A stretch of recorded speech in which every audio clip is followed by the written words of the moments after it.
Жамбыл облысы Тұрғысбұл ауданы Құлқан ауылы Шоқан Уәлиханов атындағы шағын орталықтық орта мектебінің 3-ші А сынып оқушысы Сәрсен Гена Біржанқызы. Жетекшім Бақылова Айгүл. Абдал Құнанбаев жазға тұра қарнада қыстың сазы, мақсаты таяқ тұра жүзін жүзі. Жаным жануар атамзат анталаса, атамды ержері күннің көзі. Жазы күрке енеді жол қысымен, жерандасып жазғылер құрбысымен. Көрден жаназдарында кемпірінен шал, жалбандасы өзінің тұрғысымен.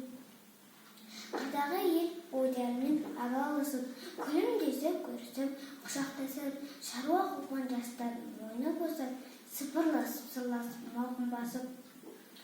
Түйе қозап, қылғызап, қорада шу, көбелікпен құспенен сайда дуду, гүл мен ағаш майысып, қарағанда сыптыр қақым борандап ағады су. Көк жағалай мамылық қумен қаз, жұмыртқа іздеп жүгіріп балаларымыз. Ұшқыр атпен зырлатып тастағанда, жап-жұрқ етіп көк дауыл басып.